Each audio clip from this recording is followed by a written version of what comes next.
have the pleasure of speaking with Bobby Livingston, owner of Livingston Fine Homes. Hi, Bobby. Hey there. Bobby, tell me about a little bit about your business.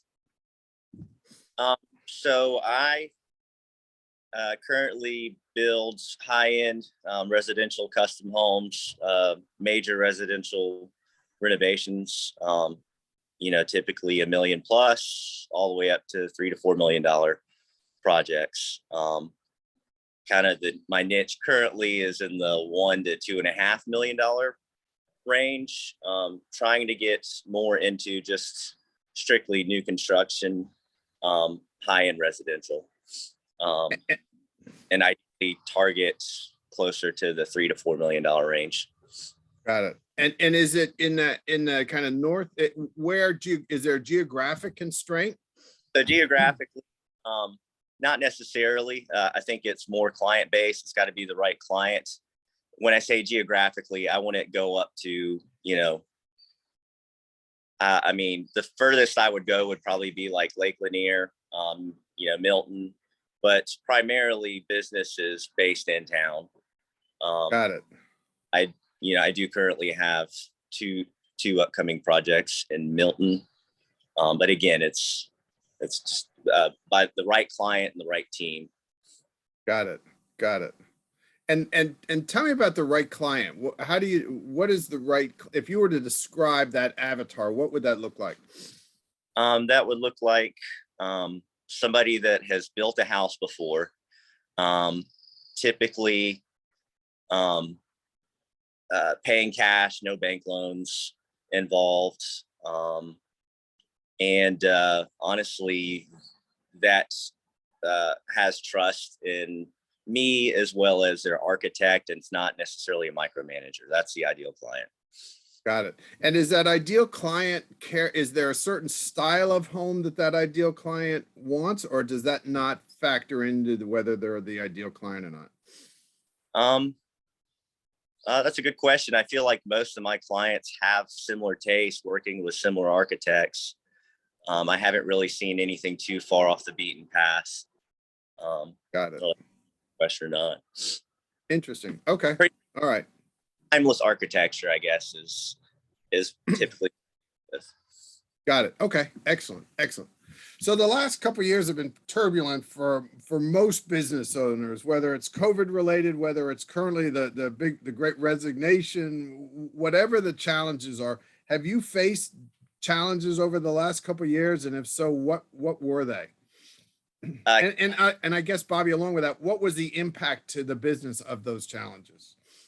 So countless supply chain issues. Obviously, you see all over the news, shipping containers being held up. And so we've kind of had to relearn time frames. Obviously, the build process is all about managing expectations and timelines. And when your timelines are so chaotic, it's obviously been extremely tricky to manage not just a timeline, but a client's expectations and keeping those expectations real. Costing obviously is just absolutely through the roof as well.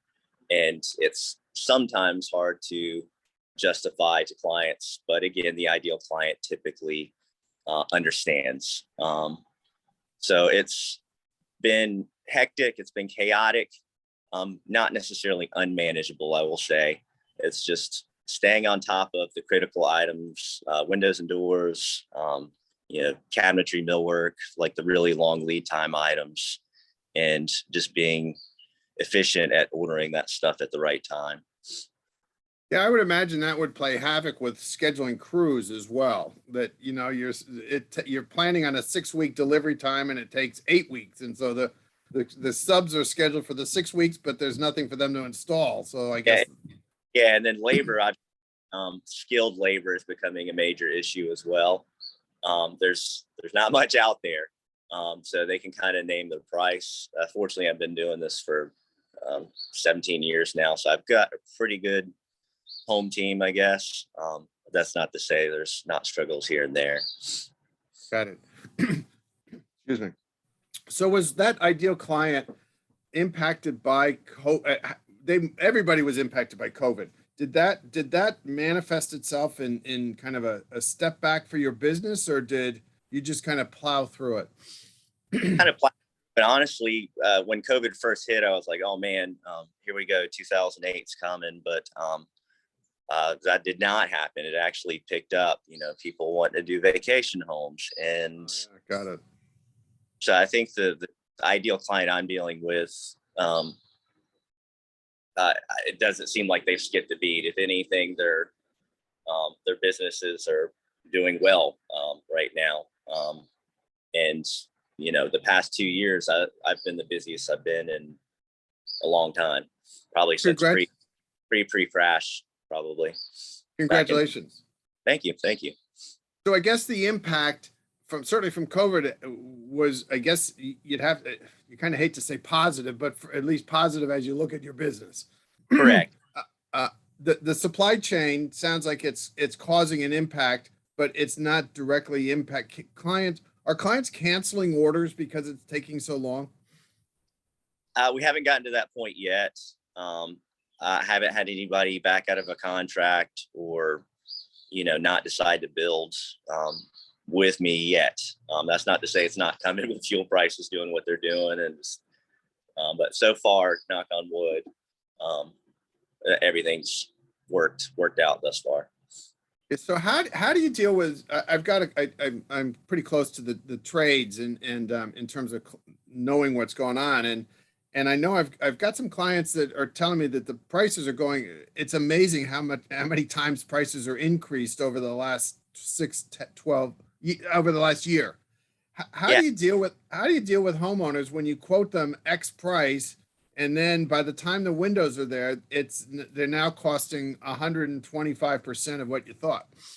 Yeah, no, it is insane. I think windows are up 35%. Drywall's up. You do the best that you can. I structure things on a cost plus basis. And a lot of the times you lock your order in it on the front end, like windows and doors you mentioned. You get it quoted. You know that you've got a 5 to 6 month lead time on it. So, you're ordering that stuff long before you break ground on it. Again, it comes down to planning and getting those items locked in. There are items like, drywall framing, it just kind of is what it is. And the numbers shake out where they shake out when you purchase the stuff. So again, I think it's a lot of teeing up the communication on the front end that the client understands how volatile things are, and just managing that expectation throughout the whole process, especially on the front end though, before signing a contract. Yeah, so that's interesting that you really did spend a lot of focus on setting expectations so that they're aware right up front what to expect and what's possible. I would think that takes some of the pressure and the complaining off of you because they're aware of the issues. It does. You always have to have those gentle reminders like, hey, remember we talked about this? Yeah, got it. And they understand it's obviously not Bobby Livingston that's causing this issues. It's the supply chain. They do. So, Bobby, it's been said that smart people learn from their mistakes and wise people learn from the mistakes of others. During the last couple of years, are there lessons that you've learned from talking to other owners or watching other owners or reading, or have there been big lessons? I've learned a lot of lessons. I've been, I guess, partners with somebody for the past few years, and I've since decided to start my own business. And I've learned a lot through him. He's in his mid 60s and has just kind of let the business fizzle and hasn't really had his hands in it the way that he probably should. And it's disappointed some clients, and so seeing somebody else, I guess, not manage the business the way that they should, I have learned a lot. I've also learned that